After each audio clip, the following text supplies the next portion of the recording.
O tema que eu trago hoje, José Dias Neto, é um tema muito polêmico que volta a ser discutido no Supremo Tribunal Federal. A ministra e presidente do Supremo Tribunal Federal, a Rosa Weber, já anunciou o início da discussão da descriminalização do aborto no Brasil. Inclusive, a ministra Rosa Weber irá se aposentar no final deste mês. Essa ação ela vai acontecer em plenário virtual da Corte, no dia 22, como está previsto, aonde os ministros irão depositar o seu voto sem nenhum tipo de discussão.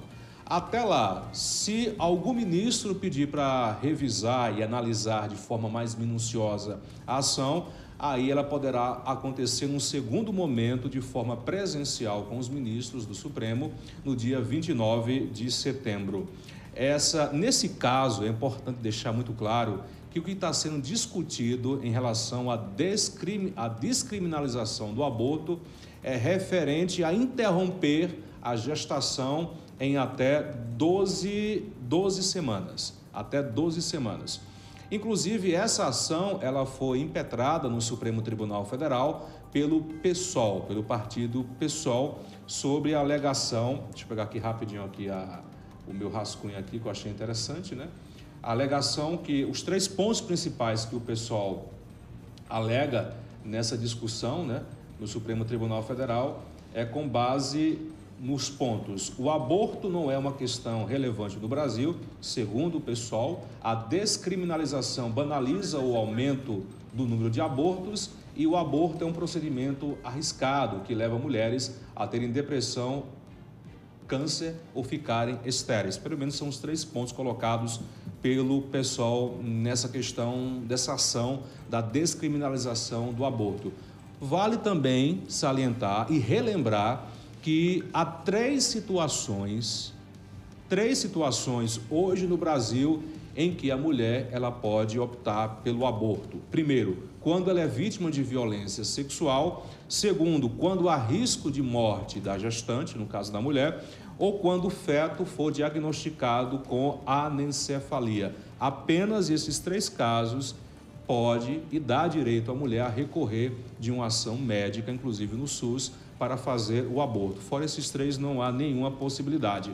A não ser essa discussão que está acontecendo, aliás, que vai acontecer no dia 22, em que dá direito, se for aprovado pelos ministros, essa discussão já foi debatida já no Congresso Nacional, vai para o Supremo Tribunal Federal, repito, em que dá direito, se for aprovada, da mulher interromper a sua gestação em até 12 semanas. Independentemente de violência sexual, independentemente de algum tipo de risco de vida ou de o bebê ter alguma deformidade que possa colocar em risco a vida da gestante. Vale também lembrar que essa discussão ela já foi feita no Supremo Tribunal Federal no ano de 2018,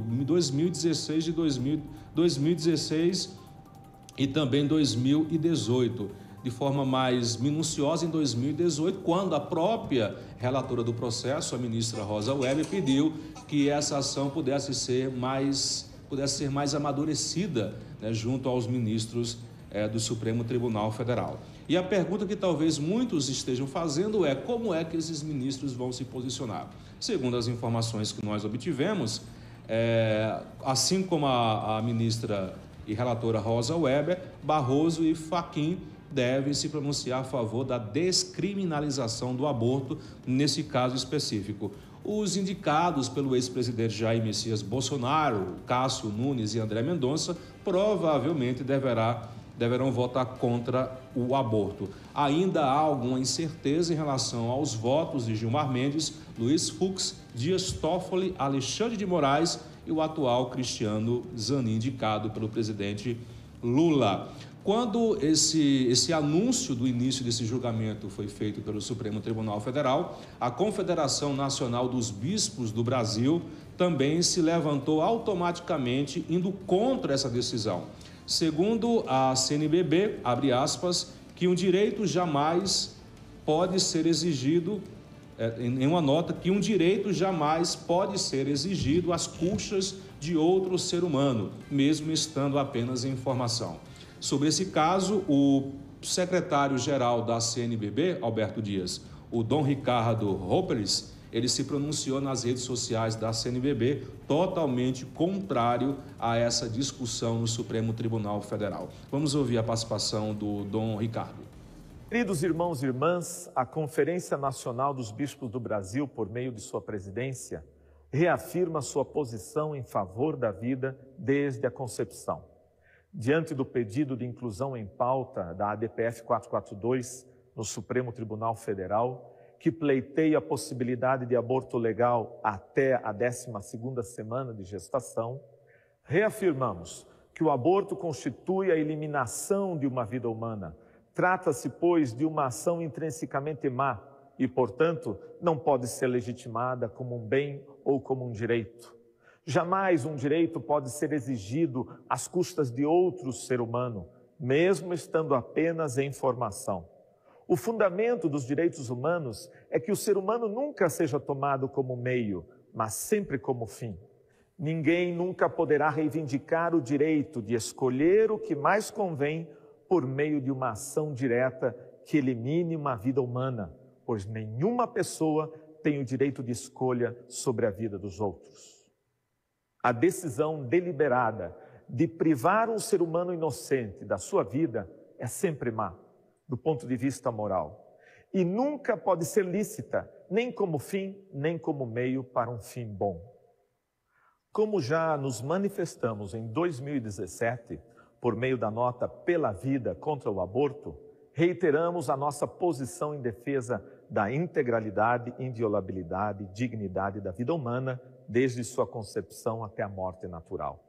Entendemos que os pedidos da ADPF 442 foram conduzidos como pauta antidemocrática, pois, atropelando o Congresso Nacional, exigem do Supremo Tribunal Federal uma função que não lhe cabe, que é legislar, diante de uma suposta e inexistente omissão do Congresso Nacional.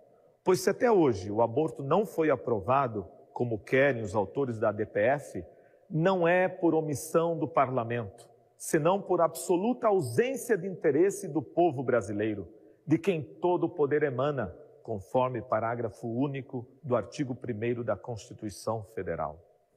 De qualquer forma, jamais aceitaremos quaisquer iniciativas que pretendam apoiar e promover o aborto. Nossa Senhora Aparecida, padroeira do Brasil, ajude-nos na missão de escolher a vida como dom de Deus e compromisso de toda a humanidade. Você está ouvindo aí o pronunciamento do Dom Ricardo Ropeles, secretário-geral da CNBB. Esse assunto é muito polêmico, inclusive já teve bancada dos deputados no Congresso, a parte evangélica, que também já se levantou contra essa decisão, né? Já criou também a polêmica necessária lá no Congresso, e aí divide opiniões na sociedade como um todo. Você é a favor do aborto, sim ou não? Mas é preciso explicar e deixar claro, nessa ação que está sendo discutida, que irá ser discutida no dia 22, sexta-feira que vem, lá no Supremo Tribunal Federal, é para interromper a gestação em até 12 semanas. Porque, na verdade, o aborto ele já é legalizado no Brasil. Repito, em 3 situações. Quando a mulher é vítima de violência sexual, quando existe risco de morte da gestante e no caso do feto ser diagnosticado com anencefalia. É importante, e aí também tem muitas mulheres que dividem a opinião, porque na verdade é um caso, é uma ação polêmica, é um assunto polêmico, em que muitas vezes se joga a responsabilidade para a mulher. Eu particularmente sou a favor da vida, mas é importante também ver o lado da mulher. Muitas vezes essas mulheres são vítimas de algum tipo de violência e aí elas não têm como criar essas crianças, existe um trauma muito grande que vai para o resto da vida e aí se pergunta, o que é que a igreja vai fazer para ajudar essas mulheres? O que é que os municípios, os estados e a federação vai fazer para amparar essas mulheres? Porque se discute uma ação, muita gente se coloca contra, mas na hora de ajudar, poucos se levantam. E aí está um grande problema. E a questão do aborto no Brasil é uma questão de discussão moral ou uma questão de discussão de saúde pública? E aí se confunde entre os poderes em que se deve decidir, no que se deve decidir como moral. Se for como moral, segue como válida a tese da CNBB e de muitos segmentos religiosos. Se for uma questão de saúde pública, é uma discussão legal que pode ir para a corte, está na corte e também do poder público. Há muito que se amadurecer em relação a isso, sem sombra de dúvida. Só para finalizar minha participação, para não se alongar muito, eu trago aqui dados importantes e preocupantes. No Brasil, por regiões, números de aborto, 41,5% de abortos na zona norte, na região norte, 34% no Nordeste, 26,9% no Sudeste, 51,6% na região Sul e 25,7% na região Centro-Oeste. No Brasil, segundo os últimos dados, cerca de 800 mil mulheres praticam abortos todos os anos. Há quem diga, pelo menos da OMS, que esses números podem chegar a 1 milhão de mulheres por ano que fazem aborto no Brasil. Dessas, cerca de 200 a 300 mil mulheres fazem aborto em clínicas clandestinas e aí vão ter que recorrer entre a vida e a morte para o Sistema Único de Saúde, que não dá o amparo devido. Só para embasar esse meu comentário de hoje, eu sempre gosto de trazer esses dados e essas informações. Vamos aguardar o início dessa discussão no dia 22 e qual será a decisão. A preço de hoje, com certeza a maioria dos ministros do Supremo Tribunal Federal vão votar a favor do aborto no caso específico de gestação em até 12 meses. Mas e aí, quem é que vai bancar isso? Quem tem um poder aquisitivo vai para uma clínica particular, um hospital particular e faz o aborto. Mas as pessoas de baixa renda que vão querer fazer esse aborto, como é que será feito? O Sistema Único de Saúde vai bancar? Não está conseguindo bancar e nem tirar da fila das cirurgias eletivas milhões de brasileiros que estão esperando há meses e anos, quanto mais a questão de aborto. Ou seja, se discute, mas não se prepara como será realizado isso.